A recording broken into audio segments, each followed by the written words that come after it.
hidratación en los cuales existe deshidratación y las expansiones son situaciones de sobrehidratación. Luego también habíamos definido lo que representa el volumen efectivo circular. Sí es un concepto importante que lo vemos no solamente en este momento, sino que también cuando vemos que al final representa un adecuado volumen efectivo circulante, un adecuado flujo de sangre que llega a los tejidos y que garantiza su perfusión. Y que el volumen efectivo circulante es el resultado de tres variables. Y que cuando estas tres variables se presentan de manera óptima, garantizan que nuestros tejidos estén bien perfundidos. Esas variables son el gasto cardíaco, la resistencia vascular periférica y dentro de este circuito va a ser el volumen plasmático.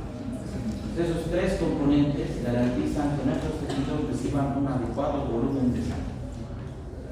También hemos hecho la relación que existe entre lo que es el volumen efectivo circulante y lo que es la presión arterial. Y la hemos relacionado en el punto de que hemos visto de que la presión arterial es la que garantiza el flujo de sangre hasta las arteriolas terminales, ¿no?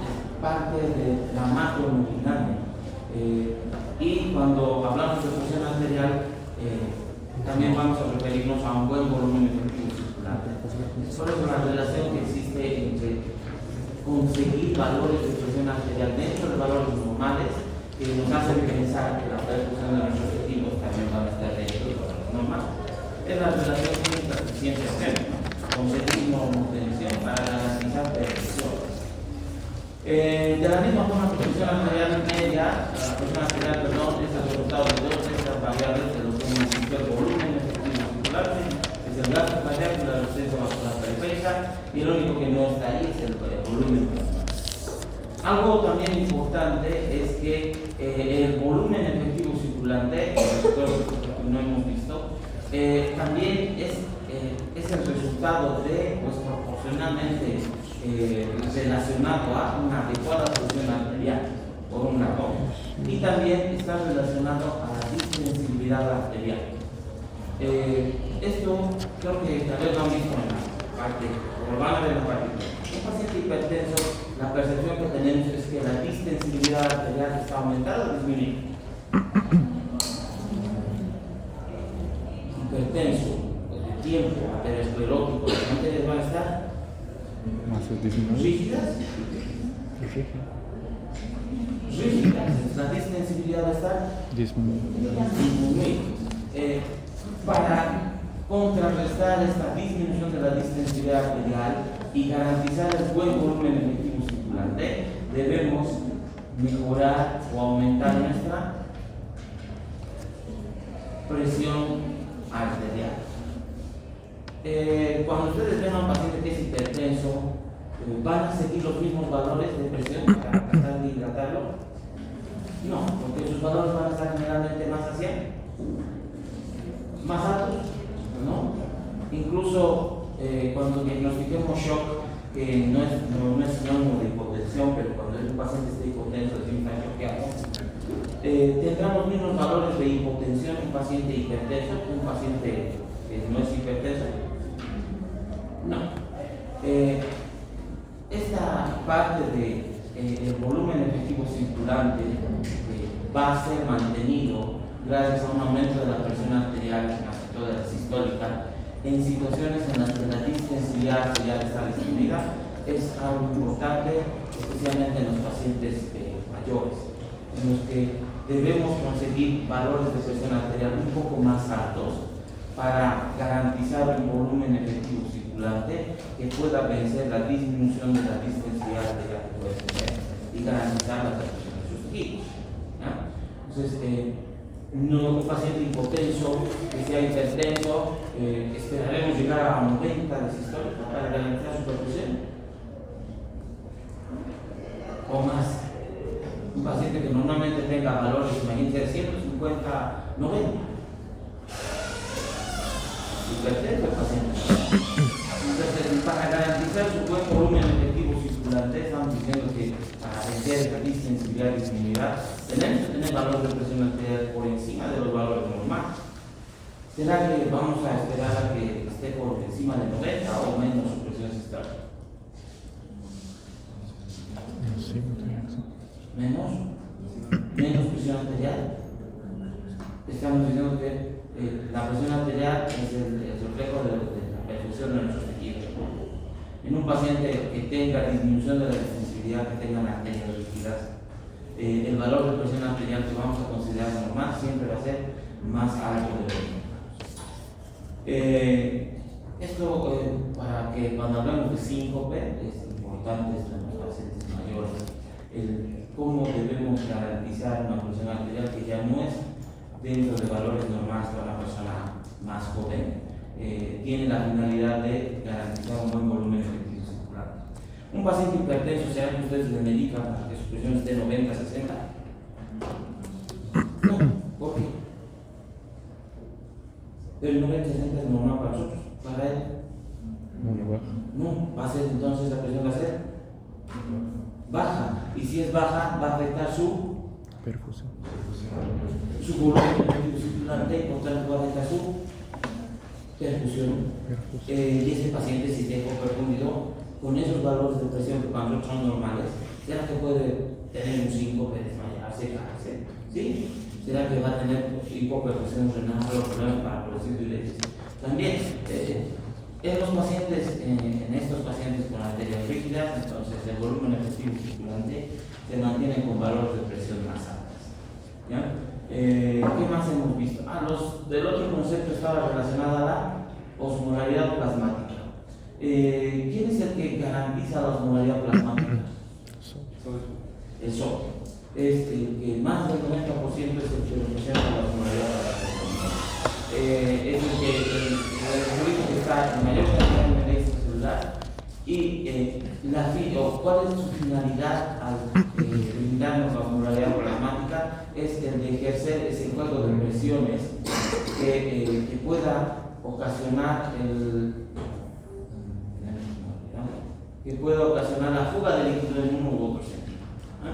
Entonces, cuando el cuarto concepto que estamos viendo es osmolaridad.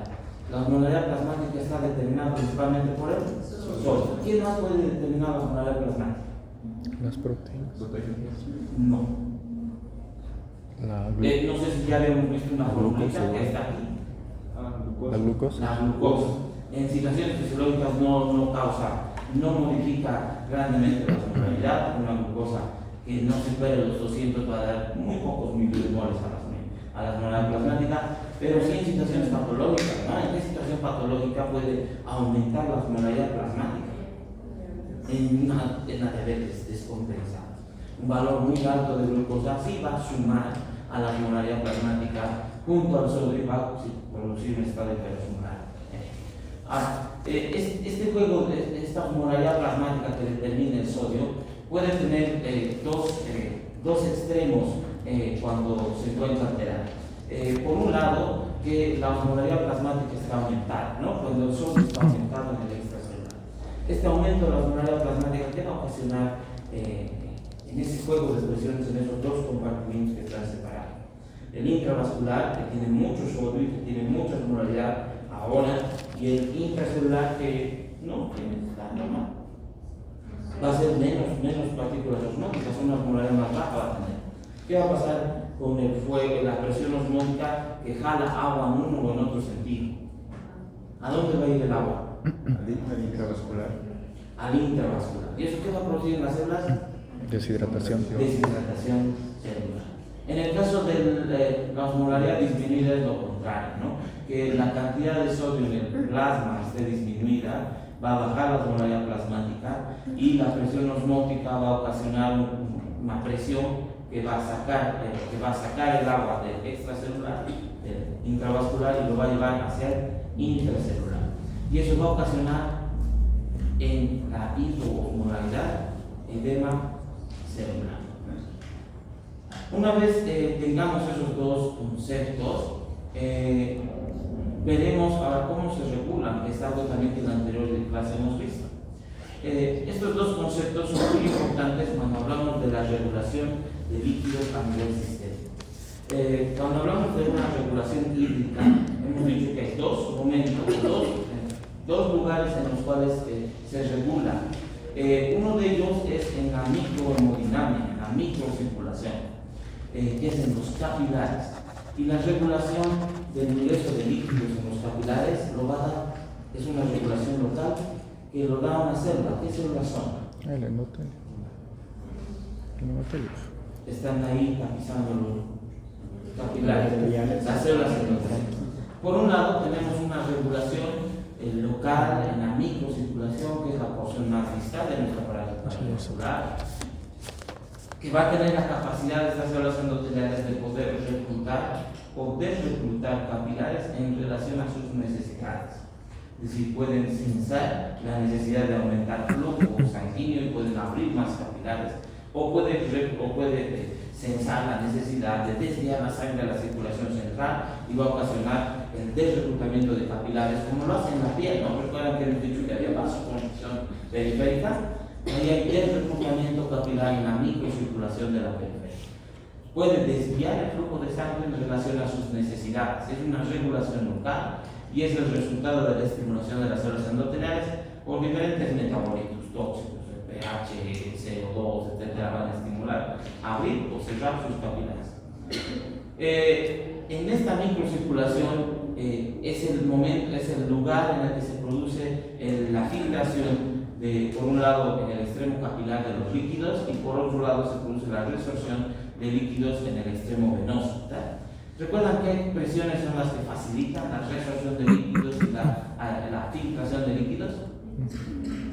En el extremo capilar tenemos una regulación local, endotelial, y la filtración de líquidos a las células, a nuestros tejidos, para que puedan administrar o puedan entregar oxígeno, nutrientes, y la reabsorción en este extremo para eliminar desechos, se va a producir para filtrar. La principal presión es la hidrostática capilar, que es similar a la presión arterial, ¿no? Entonces, la presión arterial que garantiza hasta este punto cuánto de sangre le llega a mis tejidos, también va a formar parte importante de esa fuerza de filtración que ingresa hacia los capilares, la presión hidrostática capilar. Luego, ¿qué otras presiones más de filtración tenemos? La presión coloidosmótica del líquido tisular, que les había dicho que no es mucha la presión, ¿no? Esta es la presión que le da ¿quién? Las proteínas. ¿Y en el líquido tisular hay proteínas? No. ¿En el intersticio hay proteínas? Normalmente no van a existir, ¿no? Pero hay situaciones en las que sí pueden filtrar o por aumento de la permeabilidad pueden ingresar al intersticio. Pero entonces no es una presión que facilite la filtración, no hay proteínas. Y uno importante relacionado a los cambios patológicos es la permeabilidad capilar. Todo lo que aumente la permeabilidad también facilita la filtración. Están los estados inflamatorios. Las que reabsorben, ¿quiénes eran? La más importante es la Presión coloidosmótica. La presión coloidosmótica, que le dan las proteínas que al final se han concentrado y han aumentado esa presión. Y ahora se absorben los líquidos para que continúen su ciclo en el trayecto venoso.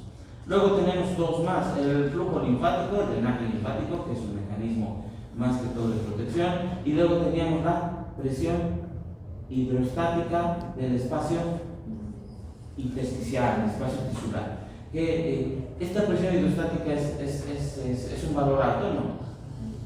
No. ¿Quién da la presión hidrostática en el intersticio? Hidrostática. En edema, sí. La cantidad de Líquido. ¿no? Líquido que puede estar en el intersticio es la que provoca o es la que ocasiona esa presión de resorción. ¿Normalmente hay líquido en el intersticio? No. Pero hemos dicho que cuando el edema se está formando, este va a ser un buen mecanismo para facilitar la resorción, porque al final la presión hidrostática, en la medida en la que aumente el edema, también va a aumentar la presión hidrostática para tratar de evitar seguir formando edemas. Esta era la regulación local. Esto no vamos a meternos por el momento, pero sí en la regulación sistémica hemos visto y hemos hablado de la presión arterial, ¿verdad? Y la vamos a ver aquí, pero a esta presión arterial, que le hemos dicho que es un equivalente al volumen del líquido circulante, además vamos a añadirle la osmolaridad plasmática. La regulación de los líquidos a nivel sistémico se produce por estos mecanismos, ya sean hormonales o neuroendócrinos, por estos mecanismos que garantizan una adecuada presión arterial o un volumen efectivo circulante, que es hasta la porción de las arteriolas terminales, y además por estos mecanismos que garantizan una adecuada osmolaridad plasmática. ¿Por qué esto es importante? Porque los pacientes deshidratados se van a presentar, ya sea todos los pacientes deshidratados se van a presentar con alteración del volumen efectivo circulante, que en el peor de los casos puede repercutir en su presión arterial. Y un grupo de pacientes además puede presentar con deshidratados con volumen efectivo circulante alterado, además van a presentar cambios de osmolaridad. ¿Por qué es importante? Porque cada uno de estos va a dar una serie de manifestaciones clínicas en la valoración de nuestros pacientes y va a requerir también conductas terapéuticas diferentes. ¿Cuáles son estos mecanismos de regulación? Para el volumen efectivo circulante, ¿qué mecanismos van a regular la presión arterial, el volumen efectivo circulante? Que haya una buena presión hasta las arteriolas terminales. ¿Qué mecanismos son? ¿Cuál de estos? ¿SED? Osmolaridad. ¿Sistema nervioso autónomo? Sí. ¿Hormona antidiurética? No, pues no. ¿Renina, angiotensina, aldosterona, que está aquí? Pues sí. Principalmente el sistema nervioso autónomo y el renina, angiotensina, aldosterona son los que van a garantizar la presión arterial. Es lo mismo que hemos visto en estrés, ¿recuerdan? Cuando hemos hablado de esa fase de alarma, había una liberación de catecolaminas, y esas catecolaminas aumentaban la presión, la frecuencia cardíaca, mejoraban el flujo de sangre en mis tejidos para afrontar una situación de estrés. De esta misma forma, el volumen efectivo circulante se va a ver garantizado por un adecuado sistema nervioso simpático y un renina, angiotensina, aldosterona efectivo. Y la osmolaridad sí va a regular la sed y la hormona antidiurética. Cada uno de estos van a actuar en diferentes lugares, ¿no? La hormona antidiurética y la sed bueno, que está con caída de agua, y la hormona antidiurética a nivel renal, absorbiendo agua. Estos cambios de osmolaridad, ¿dónde se van a censar? ¿Dónde se va a detectar los cambios de osmolaridad? En el hipotálamo. ¿Dónde van a actuar los que regulan el volumen efectivo circulante? Debemos abarcar entonces. ¿Se puede hacer el volumen efectivo circulante? Tres variables. ¿Cuál será? Gasto cardíaco, resistencia vascular y volumen circulante. Debe haber, o si estamos hablando del sistema nervioso simpático y del eje renina, angiotensina, aldosterona, deben mejorar estas tres variables, ¿verdad? Y mejoran estas tres cosas. El gasto cardíaco se mejora con liberación de catecolaminas. ¿Sí? Sí. ¿Por qué? ¿Qué hacen las catecolaminas? Aumentan la frecuencia, y la frecuencia es gasto cardíaco. ¿Qué más hacen las catecolaminas? Y mejorar la resistencia vascular, que es parte del volumen efectivo. ¿Y la contractilidad cómo va a ser? Más potente.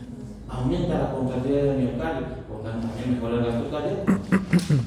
Incluso también mejora el volumen circulante. ¿Mejora el volumen circulante? Sí. Porque causan que Las venas son... venoconstricción. Entonces aumenta la frecuencia. Ese mecanismo del sistema nervioso autónomo, entonces actúan los vasos en el corazón, aumenta la frecuencia, contractilidad, vasoconstricción periférica, venoconstricción, todo para garantizar una adecuada, en lo que en algún momento hemos dicho presión arterial y ahora estamos diciendo un adecuado volumen efectivo circular, una adecuada perfusión de tejidos hasta las arteriolas terminales. Y el eje renina, angiotensina, aldosterona igual, ¿no? La angiotensina, vasoconstricción, la angiotensina también estimula la sed, estimula el simpático, la aldosterona retiene agua, aumenta el volumen, la precarga, también mejora el volumen efectivo circular. Muy bien, Estos mecanismos ya los habíamos revisado. De todo esto creo que lo importante es de que de los que regulan la osmolaridad, ¿cuál de los dos es el primero que se activa? El de la sed. No, la hormona antidiurética, que ante cambios mínimos de la osmolaridad ya va a empezar a tener agua, y luego tenemos un mecanismo mucho más eficiente que es el mecanismo de la sed. ¿En qué pacientes sí va a haber cambios de osmolaridad? Porque aquí el mecanismo más eficiente es la sed. En las personas mayores que generalmente no tengan la posibilidad o la asistencia de pacientes con alguna enfermedad, ¿no? O sea, que no puedan tener a mano, ¿no?, el líquido para hidratarse, las personas mayores discapacitadas, que estén postradas en su cama, los pequeñitos que requieren que les demos agua. Entonces ellos sí van a tener la facilidad de que hagan cambios de osmolaridad, porque el mecanismo de la sed puede ver limitado por la disponibilidad de medicamentos. En esos pacientes en la osmolaridad sí puede tener esos cambios de osmolaridad, va a ser como un observador. Muy bien. Ahora, si estamos hablando de que debemos garantizar en lo que es a nivel sistémico buen volumen efectivo circulante y buena osmolaridad en estos pacientes hidratados, cuando alguien se deshidrata, estos mecanismos para garantizar buen volumen efectivo circulante y la osmolaridad tienen que activarse para mantener el equilibrio, ¿verdad? Y esta activación de estos mecanismos se va a traducir en la clínica, ¿verdad? ¿Cómo se va a presentar un paciente deshidratado, contraído, que esté desencadenando mecanismos para mantener su volumen efectivo circular? Taquicardia. Luego, sí, las mucosas, eso a nivel capilar, la reabsorción del líquido del intersticio al intravascular va a causar sequedad de piel y mucosas. Pero el sistema nervioso, su compañera ha dicho, va a estar taquicárdico, deshidratado está taquicárdico porque el sistema nervioso autónomo quiere mejorar su gasto cardíaco para garantizar su perfusión tisular. ¿Qué nos va a hacer? Taquicardia, luego va a haber, en el peor de los casos, la presión puede estar puede ser normal, o en el peor de los casos va a estar disminuida, porque ya no pueden sus mecanismos mantener su presión arterial. Y ese va a ser el paciente que esté en shock hipovolémica, ¿no?, por falta de líquidos. ¿Qué más va a hacer? Vasoconstricción. Ya habíamos visto esto en estrés y hemos dicho que las arteriolas se contraen, las arterias. Entonces la vasoconstricción va a ocasionar que el llenado capilar esté lento en la periferia, los pulsos disminuyen, la piel está fría, porque la sangre se desvía a la circulación central para mantener la perfusión del exterior. Las venas se colapsan, ¿no? El eje renina, angiotensina, aldosterona, lo mismo. Angiotensina, vasoconstricción y la aldosterona. ¿Y eso cómo se va a ver en la clínica?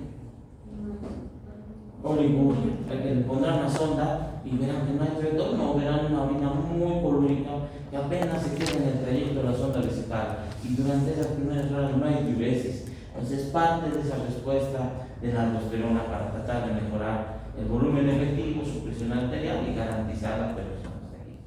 Y en relación a la osmolaridad, lo mismo, ¿no? Antidiurética, oliguria, y que ese paciente nos manifieste sed. Un paciente deshidratado entonces se nos presenta clínicamente como el resultado de esos mecanismos que tratan de mantener mi volumen efectivo circulante y que tratan de mantener mi osmolaridad plasmática. Y se puede presentar, en el peor de los casos, en los extremos, puede estar hipotenso, puede estar con mucha sed, taquicárdico, dicho pulsos, llenado capilar, la piel fría, las venas colapsadas, oliguria, y la piel y las mucosas secas, que es un mecanismo en la microcirculación para reabsorber líquido, ¿no? Necesitamos agua, entonces va a sacar el agua del intersticio, lo mete al intravascular para mejorar el gasto cardíaco, la recarga, y eso clínicamente lo vemos con sequedad de mucosas en los niños que no lloran sin llanto, la sequedad en la mejor lengua, el signo de pliegue y todo eso por la reabsorción del líquido del intersticio al intravascular para mantener mi volumen efectivo circular. Muy bien. Ahora, hemos debido quedar aquí en contracciones. Existen tres tipos de contracciones. Estamos hablando de deshidratación, ¿verdad? Vamos a tener en relación al volumen efectivo circulante las tres contracciones. ¿Cómo está el volumen efectivo circulante? Disminuido. No hay buen volumen efectivo circulante, todas son pérdidas de agua, están deshidratadas. Y en mayor o menor medida su volumen efectivo circulante va a disminuir, su presión arterial se puede ver disminuida, puede estar hipotenso, francamente choqueado. Y va a tener mecanismos para tratar de compensar su volumen efectivo circulante. ¿Y cómo va a estar? Estos tres que van a estar deshidratados también van a presentar cambios de osmolaridad. El primero va a tener una osmolaridad que pueda ser normal. Es el caso más frecuente de deshidratados. Deshidratado con osmolaridad plasmática normal. Luego tenemos la posibilidad de que sea un deshidratado con osmolaridad plasmática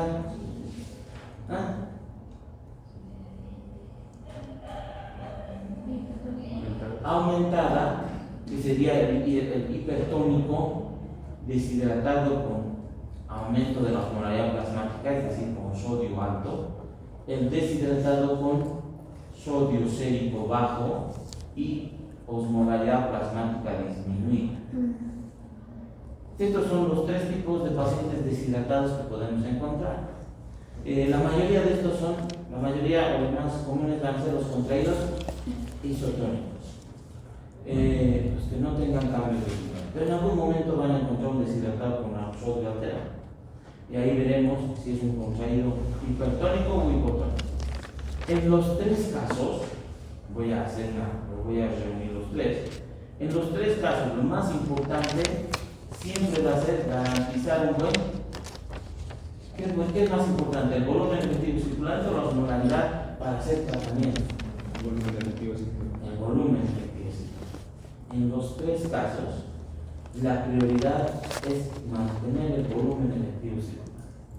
Porque ¿qué va a pasar si no hay buen volumen efectivo circulante? Va a haber hipotensión. Si hay hipotensión, ese paciente va a estar en shock. Este es un shock de tipo hipovolémico, con disminución de la volemia, no es muy rápido. Y si está en shock, ¿qué va a pasar con esas células? Van a disfuncionar y va a haber disfunción multiorgánica, shock, se va a morir. En todos los casos de los pacientes hidratados, siempre la prioridad es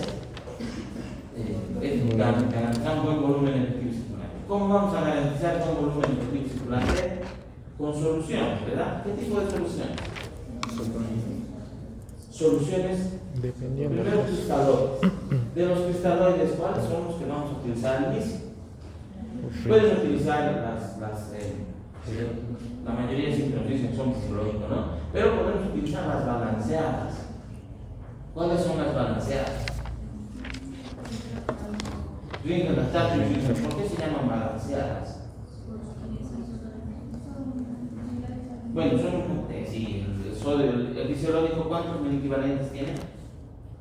De sodio 154. ¿Eso cuánto de osmolaridad le da?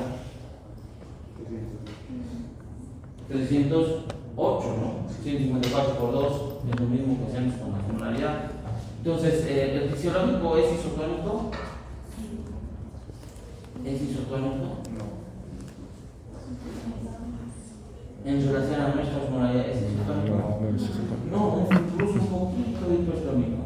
Pero bueno, estamos comúnmente lo conocemos como una solución.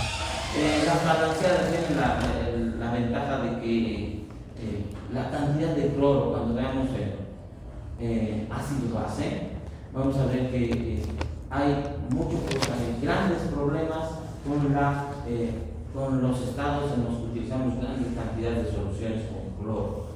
Es algo que se llama la acidosis hiperclorémica. El utilizar cloro, soluciones que tengan mucho cloro, va a causar muchas complicaciones a nuestros pacientes. Entonces, lo mejor es utilizar soluciones balanceadas que tengan una menor cantidad de cloro. Pero yo sé que lactato a veces no hay, además de eso se compra, no le paga el seguro y el rinde no es lactato. Entonces, ¿qué vamos a utilizar? El fisiológico. El fisiológico, sabiendo que si le doy 5 litros de fisiológico, se va a complicar, porque estoy dando mucho cloro. Pero empezamos garantizando el volumen efectivo circulante con soluciones cristaloides. Será importante en este momento corregir la osmolaridad, porque en estos dos pacientes, uno que tenga osmolaridad alta y otro que tenga osmolaridad baja, hemos tratado ya ha mejorado la presión. Le hemos dado líquidos, ya no está taquicárdico, su presión ha mejorado, empieza a tener diuresis, está ya más, las mucosas están más húmedas. Ahora ya nos toca ver la osmolaridad. Estamos aquí. ¿Qué vamos a hacer con esos pacientes? En el hipertónico, el hipotónico, ¿qué vamos a hacer? Esto me he olvidado. ¿Qué clínica le va a dar los cambios de osmolaridad a ese paciente deshidratado? La clínica del volumen efectivo hemos dicho taquicardia, hipotensión puede ser oliguria, las venas, las arterias y la osmolaridad. El hipertónico, ¿qué hacía? ¿Qué? ¿Deshidrata qué? Deshidrata las células. ¿Y dónde vamos a ver la clínica de deshidratación celular? En las células nerviosas. ¿En dónde? En las células nerviosas. Sistema nervioso. Sí. ¿Y qué va a sumar a esos pacientes? El hipotónico va a ser edema celular, edema neuronal. ¿Qué va a sumar a estos pacientes que están con clínica de deshidratación y volumen efectivo disminuido? Va a sumarle alteración del estado de conciencia en ambos casos, ya sea por deshidratación neuronal o por edema neuronal, edema cerebral. Entonces tendremos pacientitos deshidratados, pero que están conscientes, pueden estar en hipotensión, necesitan hidratación, y tal vez tengamos algún viejito que está deshidratado, que está así desorientado, su suelo está elevado y está haciendo deshidratación neuronal. Lo primero que garantizamos es volumen efectivo circular. Luego empezamos a tratar las osmolaridades. Si es hipertónico, ¿qué va a requerir? Soluciones hipotónicas. Y si es hipotónico, soluciones hipertónicas. Cuando hablemos de sodio, que es el siguiente tema, vamos a ver cómo hacemos las correcciones del hipertónico y del hipotónico. Son correcciones lentas, son trastornos del sodio. Sodio alto, hipernatremia, requiere soluciones con más agua, hipotónicas. Y vamos a ver que las correcciones son lentas. El hipotónico que está haciendo edema cerebral y que requiere soluciones con más sal, también va a requerir correcciones lentas. Pero al inicio, lo primero siempre es garantizar un buen volumen efectivo circular. Muchas de estas veces, cuando lo hidratan al paciente, el siguiente control que hacen de un ionograma, eso debería ser normalizado. Entonces, posiblemente ya no va a ser necesario hacer la corrección del ionograma. ¿Cuál es la diferencia? ¿Por qué hay contraídos hipertónicos, hipotónicos o isotónicos? Porque las pérdidas en todos los casos van a ser pérdidas de líquidos, ya sean renales, gastrointestinales. Las que pierden más sales son las pérdidas sensibles. Pero las demás pérdidas van a ser casi iguales. ¿Qué es lo que los diferencia que sea contraído hipertónico, hipotónico, isotónico? Las modalidades. La osmolaridad de las pérdidas. Entonces, si tenemos pérdidas isotónicas, vamos a hacer una contracción isotónica. Si perdemos más agua que sal, vamos a hacer una contracción. Perdemos más agua que sal. Hipertónica. Y si perdemos más sal que agua, vamos a hacer una contracción hipotónica. Depende de las pérdidas.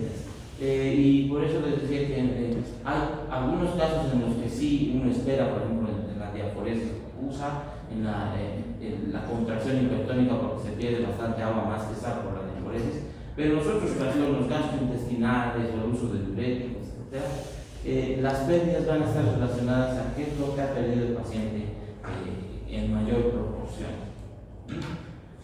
¿Qué más es importante en esto de las contracciones?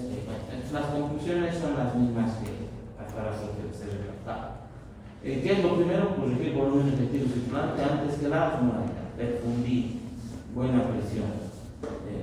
Una vez que vemos que el paciente ya está con buen volumen efectivo circulante, recién podemos definir si es hipertónico, hipernatrémico, hipotónico o isotónico.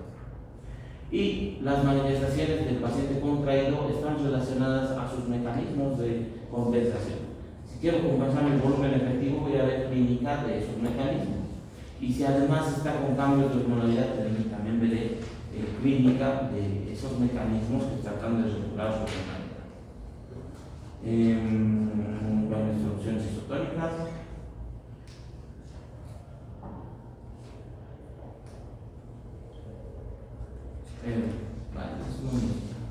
No sé si, también no solamente clínicamente los podemos ver, sino que también en laboratorio. Esto creo que les haré mencionar más. En el hemograma, ¿qué es lo que vamos a ver en el paciente contraído? Aumento del hematocrito. Hemoconcentración, ¿no? La BCG que va a estar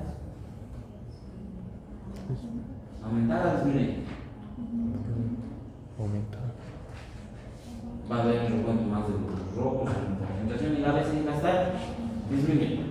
En la química sanguínea, además veremos todo lo relacionado a disminución del flujo sanguíneo renal. La urea empezará a aumentar antes que la creatinina.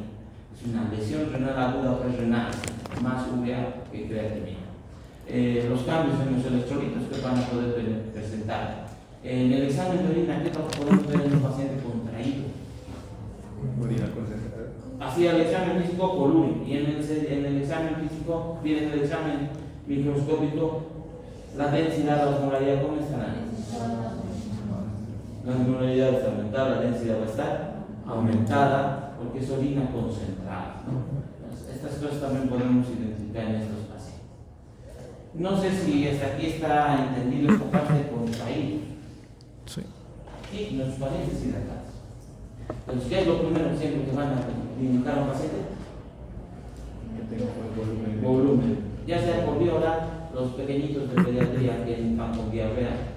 Lo primero es volumen, hidratable. Siempre garantizar eso con buena presión, utilizar cristaloides. Y luego recién de que garantizo que ya están empezando a tener ingresos, veré la posibilidad de tratar los cambios de osmolaridad que tienen que hacer. Esos cambios de osmolaridad tienen que ser cambios o correcciones muy lentas, porque podemos irnos al extremo de producir más bien más daño. Que la deshidratación neuronal, sin ser una corrección rápida, se vaya a edema cerebral. Que si hay edema cerebral y hacemos una corrección rápida, nos vayamos a una situación que se llama desmineralización continua. Entonces, esas situaciones son iatrogenias que se producen por correcciones rápidas de la osmolaridad plasmática. Entonces, lo primero, sin apurarnos, es buen volumen efectivo. Y vemos, ¿no? Van corrigiendo los mecanismos de compensación, se van corrigiendo como el resultado de cómo hidratamos a nuestros pacientes. Los contraídos, ¿cómo pueden tener el sodio? Sí. Elevados y disminuidos. puede estar disminuido, puede ser normal. Muy bien. Entonces, los contraídos pueden tener hiper o hiponatremias. Cuando veamos el tema de hipo o hipernatremias, vamos a hablar de los contraídos. Ahora, los expandidos, los sobrehidratados. Esto no es tan frecuente, es más frecuente dentro de algunas patologías, principalmente la insuficiencia cardíaca. Vamos a ver que estos pacientes con expansiones están sobrecargados de volumen. Clínicamente los vamos a diferenciar porque tengan edemas, ¿no? Hagan edemas, tengan ascitis, hagan derrames cerebrales. En mayor o menor proporción, lo que vamos a diferenciar es la presencia de edemas. Y también en los casos más leves, el aumento del peso corporal, que es algo progresivo que se puede evidenciar en las primeras etapas.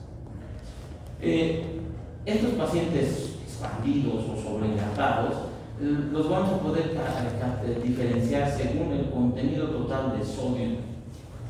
Y según eso podemos tener dos tipos de pacientes con sobreexpansiones, expandidos, con sodio corporal total alto, y los pacientes sobreexpandidos con sodio corporal total normal.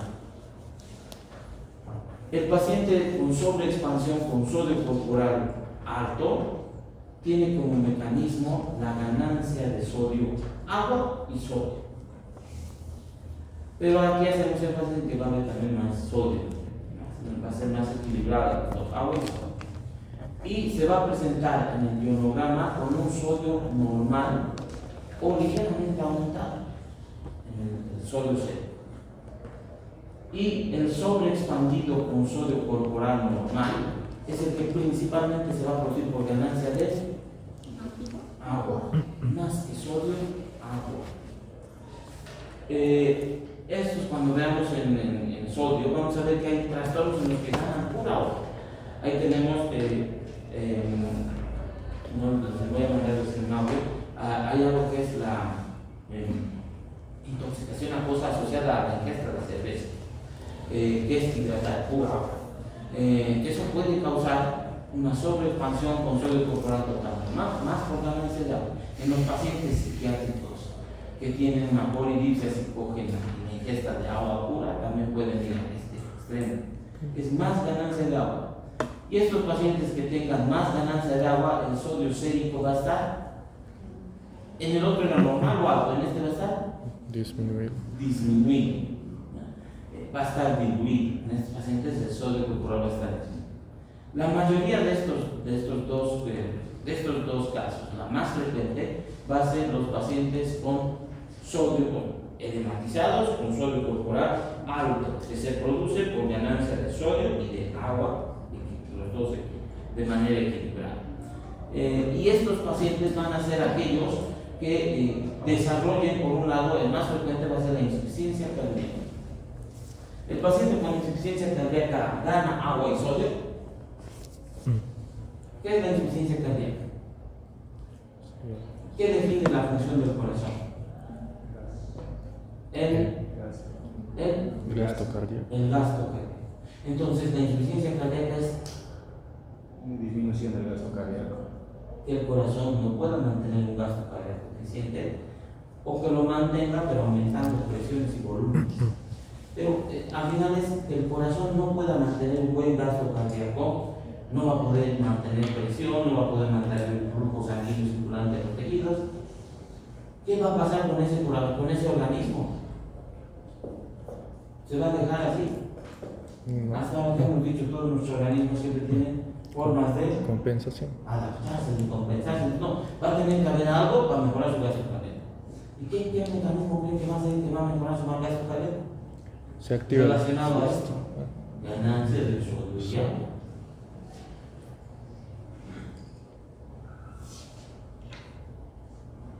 ¿Va a ganar sodio y agua para tratar de mejorar su gasto cardíaco? Sí. Sí. ¿De qué forma?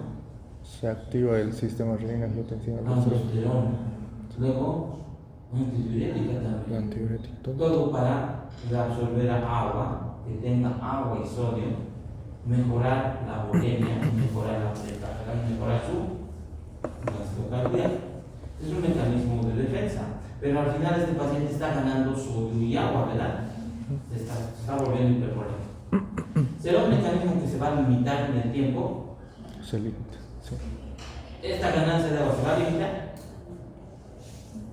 Aquí el volumen, ¿recuerdan que el volumen efectivo habíamos dicho que hay una hipovolemia absoluta y relativa? La absoluta es cuando realmente no hay volumen efectivo circular, no hay sangre, no hay volemia. Y la relativa es las que el volumen puede ser normal, pero los problemas son en el Corazón. gasto cardíaco o la resistencia vascular. En la sepsis, ¿se afecta la resistencia vascular? Sí. En la sepsis se afecta. Sí. Hay inflamación, ¿no? Si hay inflamación, hay vasodilatación. Excesivo. Entonces, ¿afecta la volemia? Sí, Es porque se vasodilata y retiene volumen en diferentes partes de nuestro organismo. Entonces hay hipovolemia relativa. No perdemos líquido, pero con la vasodilatación del proceso inflamatorio estamos hipovolémicos porque estamos reteniendo líquido en el estómago. Y ahora el gasto cardíaco, si se afecta, ¿va a haber hipovolemia relativa? Sí. Si ese corazoncito no puede mantener su gasto cardíaco, Sí. por mucho apretada que le den, que siga retirando líquidos, ¿va a ser hipovolemia relativa? Sí. Más bien va a estar hipervolémico porque se tiene mucho líquido. Pero la disminución del gasto cardíaco va a ocasionar que esos tejidos siempre estén con una disminución del volumen efectivo circulante. No tiene bulimia. No porque no tenga sangre, volumen, no tiene gasto cardíaco para garantizar su llegada. Esto se va a limitar, no, porque eventualmente esta situación de una hipovolemia relativa va a ocasionar que se sigan desencadenando mecanismos para absorber más líquido, porque nuestro organismo va a tratar de mantener la perfección de nuestros tejidos. Este sería el ejemplo de los pacientes, estos pacientes con sodio corporal alto y que tengan ganancia de sodio. Esto es lo que les decía de la hipovolemia, ¿no? El volumen efectivo es una paradoja, es un volumen efectivo que en realidad no está disminuido, es una hipovolemia relativa. Más bien tienen una hipervolemia porque retienen mucho volumen, pero el compromiso del gasto cardíaco o en la cirrosis. Van a ver que la cirrosis hepática, ¿será que hace vasodilatación? Sí, hace vasodilatación esplénica. Y ahí va a ser hipovolemia relativa igual. Vasodilatada. ¿Cómo va a detectar ese paciente? Su volemia. Hipovolemia, ¿no? Si está vasodilatada, va a ser hipovolemia y va a tener agua líquido y va a ser ascitis, el cirrótico, va a ser edemas, porque igual por la disminución de la resistencia vascular sistémica, disminución de la resistencia por la vasodilatación esplánica, va a ocasionar que la sangre se quede atrapada en las venas abdominales. Entonces va a haber una percepción de que no tengo volumen. Es una hipovolemia relativa. ¿Qué va a causar en nuestro organismo eso?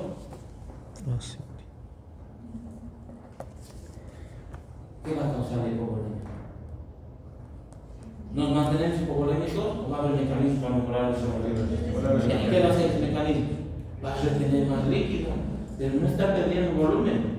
Ese cirrótico va a entrar a retener líquidos, va a ser ascitis, va a ser edemas, por la vasodilatación esplénica y por la liberación de los desechos que el paciente con insuficiencia hepática avanza. Este paciente con sobreexpansión más ganancia de agua, la característica en el sodio que hemos dicho que va a ser, el sodio sérico va a estar disminuido, porque aquí la ganancia de agua es lo que predomina. Son pacientes que ganan más agua que sodio. Y estos pacientes generalmente no van a presentar edema como estos. Estos pacientes edema intersticial. Eso se ve, pero ustedes tocan, está hinchado, hace ascitis, hace derrame, pero bueno. Estos pacientes no. Estos van a hacer edema celular y muy probablemente no hay edemas periféricos, solo van a ganar entre unos 3, 4 litros de agua. Y se va a ver eso porque ha aumentado un poco de peso. Son casos muy raros estos. Yo el último que he visto ha sido de un paciente que ha estado convulsionando. Me acuerdo de la caja petrolera y trabajaba en YPPB. Lo trajeron porque tenía crisis convulsiva. Y cuando llegó a terapia intensiva, lo único que vimos es que estaba con una hiponatremia marcada. Pero no había pérdidas para su hiponatremia. Y lo único antecedente que tenía es que el fin de semana había querido bebidas alcohólicas, cerveza, y los 2 días después habían querido más soluciones que contenían agua que electrolitos. Entonces, esa polidipsia psicógena o esa intoxicación acuosa de los pacientes que ingieren cerveza y también la reducción de ingerir soluciones como esta, más agua que otra cosa. Es muy raro el caso, pero la hiponatremia hay que corregir y luego al final mejoró este caso. Esta es la diferencia de los dos. El sodio corporal alto, sodio corporal normal. Entonces, ¿dónde se localiza el exceso de líquidos? Sodio corporal alto, intersticio, edemas, ascitis, derrame. ¿Dónde se localiza el exceso de líquido? En el intracelular. Exacto, intracelular. La anatremia está normal o ligeramente alta y aquí está baja, porque al ganar agua se ha diluido ese sodio. Las causas de estas, las más frecuentes van a ser estas, porque siempre vamos a ver insuficiencia cardíaca, cirrosis. Y alguno que otro con sodio corporal normal, veremos hiponatremias que no vemos que ha ganado mucho líquido. Y ahí tendremos que buscar ingesta de agua, pacientes psiquiátricos, la secreción adecuada de hormona antidiurética también en pacientes con algún tipo de daño neurológico que secreten mucho hormona antidiurética, va a ganar agua, va a ser hiponatremia y va a ser un tipo de sobreexpansión muy sutil. Bueno, esto es lo que hemos clasificado en volumen efectivo, ya lo hemos clasificado y bueno, vamos a quedar aquí. Mañana vamos a empezar nuestro tema de sodio para completar este tema.